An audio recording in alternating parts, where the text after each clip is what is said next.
नमस्कार, राम राम। पिछले कुछ दिनों से एक फिल्म पर बड़ी ज़बरदस्त राजनीति जो है इस देश में चल रही है और लोग बहस में घिरे हुए हैं।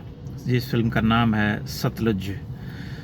पंजाब के आतंकवाद पर आधारित उस फिल्म में जो दिखलाया गया है उसको लेकर के भारत में दो पक्ष बन गए हैं। और एक जो पक्ष है वो हमेशा से अपने एजेंडा आधारित फिल्मों और राजनीतिक बहसों, साहित्य के सम्मेलनों में देखा जा सकता है उस पक्ष को। दूसरा पक्ष जो है ये कहता रहा है कि आप जो भी दिखलाते हैं उसे समग्रता में दिखलाइए, ताकि दोनों पक्ष जो है, दोनों जो बातें हैं, दोनों तरह की जो घटनाएं हुई वो सामने आए। इस सत्य से कोई मना नहीं कर सकता कि पंजाब में जो आतंकवाद का भयावह कालखंड था उसमें हजारों हजार बेकसूर और मासूम लोगों के ऊपर कहर बरपा था। 25-30 हजार से अधिक की संख्या में निरीह हिंदू मारे गए थे, लेकिन उस पूरे पक्ष को गौण कर दिया गया फिल्म में और एक एजेंडा जो है उसी को चलाया गया है। लेकिन अगर आप ध्यान से देखेंगे तो ये जो पूरा का पूरा कल्ट है सिनेमा का, मैं केवल हिंदी सिनेमा की बात नहीं करता हूँ, लोग अक्सर केवल बॉलीवुड को गाली देते हैं, लेकिन ये बॉलीवुड तक सीमित नहीं है। ये पूरे भारत में जो फिल्में बनती हैं, फिल्म जगत जो है भारत का, वो चाहे बॉलीवुड का हो, हिंदी का हो, चाहे दक्षिण भारत का हो, चाहे पूर्वी भारत का हो, सब जगह ऐसे एजेंडा वालों का ही कब्जा है जो कि मूलतः हिंदू घात या हिंदू विरोध की संस्कृति से पनपे हैं, उस पर खड़े हुए हैं। पिछले 2-2.5 महीने का समय मैंने बहुत सारा समय अपना इस प्लेटफॉर्म को दिया, OTT प्लेटफॉर्म को, और मैंने केवल यह देखने की कोशिश में कि वहाँ चल क्या रहा है, किस तरह की फिल्में बन रही हैं, किस तरह की चीज़ें वहाँ परोसी जा रही हैं। इसलिए मैंने बहुत सारी फिल्में और बहुत सारी सीरीज़ देखी और उनमें से मैंने यही पाया कि अधिकांशतः जो कि ऑपरेशन बेस्ड फिल्में होती हैं, जैसे जम्मू कश्मीर में सेना का कोई ऑपरेशन है या किसी बड़े राष्ट्रनायक की कहानी है, किसी बलिदानी सैन्य अधिकारी की कहानी है, तो उसमें भी अनावश्यक गंगा जमनी तहजीब का तड़का लगाया जाता है, झूठी चीज़ें घुसाई जाती हैं, तथ्यात्मक रूप से गड़बड़ी आप सहजता से उनमें देख सकते हैं, पा सकते हैं।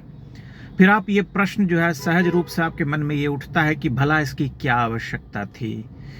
तो ये जो है पूरा का पूरा जो ये कल्चर है वो एक तरह से हिंदू विरोध में खड़ा है और उसका पूरा एजेंडा यही है कि वो किसी न किसी तरह से हिंदुओं को निशाने पर ले, चाहे वो पंजाब में आतंकवाद हो, चाहे जम्मू कश्मीर का हो, चाहे कुछ भी हो। तो उसमें आप देखेंगे कि कुछ बीच का रास्ता निकाला जाता है।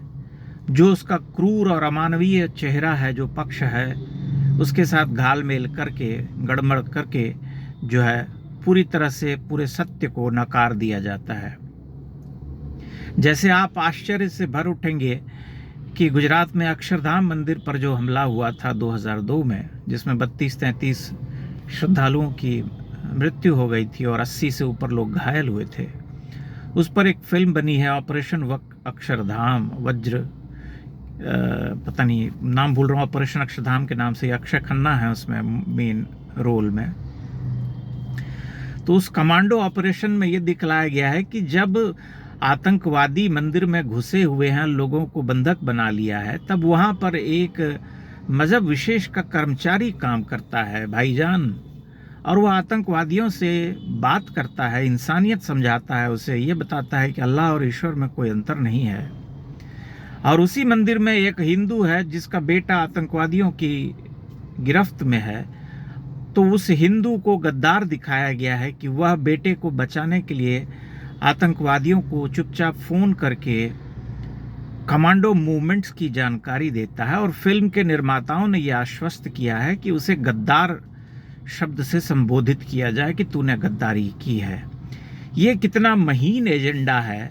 इस तथ्यात्मक घटना में कहीं से कोई ऐसी बात नहीं हुई थी घटित कि कुछ ऐसा हुआ हो कि वहाँ पर बैठे हुए एक भाईजान ने जो है आतंकवादियों से इंसानियत का वार्तालाप किया हो और उन्हें प्रवचन दिया हो। ऐसी ही अनेकानेक घटनाएं आप फिल्मों में देखते हैं। ऐसे अनेकानेक पात्र गढ़े जाते हैं, घुसाए जाते हैं और हमेशा एक जो है कि नहीं नहीं ये आतंकवाद तो कुछ होता नहीं है, कोई भी आतंकवादी हो सकता है, किसी भी धर्म में हो सकता है, और गद्दार तो हिंदू भी होते हैं, ये भी होता है, वो भी होता है, और इस तरह का पूरा एक कॉकटेल बनाया जाता है। ये मैंने न जाने कितनी ही फिल्मों में इस तरह के झूठ को देखा।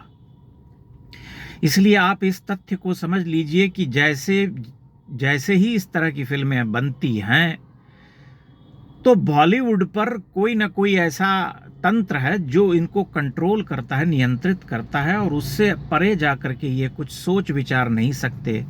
लौट करके इनको उसी एजेंडे पर आना होता है और ये दिखलाना होता है कि नहीं, सब कुछ बहुत बढ़िया था इस देश में। जम्मू कश्मीर में भी आतंकवाद पर अगर फिल्में बनती हैं तो उस फिल्म में आपको यह दिखलाने का प्रयास किया जाएगा कि जम्मू कश्मीर की जो आम जनता है वो बहुत ही मासूम है, बहुत बेकसूर है, बहुत ही पिसी हुई है, जिसे सेना के पहरे में रहना पड़ रहा है। मतलब एक तरह का अत्याचार उनका हो रहा है, जबकि हम सत्य से बहुत भली भांति परिचित हैं कि उनके सपोर्ट और समर्थन के बिना जम्मू कश्मीर में आतंकवाद कभी पनप ही नहीं सकता था। आज भी उनका सपोर्ट है। आज भी जब कोई आतंकवादी मारा जाता है तब उसके जनाजे में वहाँ पर भारी भीड़ उमड़ती है। पत्थरबाज कौन होते थे, तमाम तरह की बातें हैं, तमाम तरह के सत्य हैं, लेकिन उस सत्य को झुठला करके हमेशा एक सॉफ्ट चेहरा उनका प्रस्तुत करना इनका एजेंडा रहता है। तो ये पूरा का पूरा एजेंडा यही है, इससे पार पाना संभव नहीं है। और आज के समय में समस्या इसलिए गंभीर हो गई है कि फिल्में तो कम बनने लगी हैं, लेकिन OTT प्लेटफॉर्म पर फिल्में उगली जा रही हैं। वहाँ प्रतिदिन जो है बड़ी संख्या में ये फिल्में और सीरीज़ मिलती हैं जिन्हें लोग देखते हैं। और जब आप इस तरह की बातें करेंगे या इस कठिन सत्य को सामने रखेंगे तब आपको बहुत सारे लोग ऐसे मिलेंगे जो ये प्रवचन देंगे कि अरे आप ये फिल्में देखते क्यों हैं, आप कोरियन देखिए, जापानीज़ देखिए, आप यहाँ की सीरीज़ देखिए, वहाँ की सीरीज़ देखिए, ये देखिए, वो देखिए। लेकिन आपको ये समझना आवश्यक है आपके लिए कि अगर मैं देख रहा हूँ तो उसको एक उद्देश्य के साथ देख रहा हूँ कि भला वहाँ चल क्या रहा है। और आपको यह भी समझना चाहिए कि भारत का जो जनसाधारण है वह इन्हीं फिल्मों को, इन्हीं सीरीज़ को देखता है। इसीलिए इसको देख देख करके उनकी बुद्धि ठस होती जा रही है। सांस्कृतिक संकट जो है खड़ा हो गया है। युवा पीढ़ी पर इन फिल्मों का बहुत ही गंभीर प्रभाव पड़ रहा है, इस झूठ का, इस नैरेटिव का। इसलिए ऐसी फिल्मों पर अगर रोक लगाती है सरकार तो उसको डिस्करेज नहीं करना चाहिए। उसे समझना चाहिए कि आखिर इस तरह के झूठ को सामने लाने से कितना अहित हो सकता है किसी समाज का। इसीलिए ऐसे फिल्मों पर रोक लगनी ही चाहिए जो तथ्यात्मक रूप से भ्रामक और असत्य को उद्घाटित करते हैं और लोगों के बीच में ये भ्रम पनपाते हैं कि नहीं ऐसा नहीं हुआ था। आप अपनी टिप्पणियां, अपने विचार अवश्य प्रकट कीजिएगा। चैनल को लाइक और सब्सक्राइब भी करते रहें। बहुत बहुत धन्यवाद।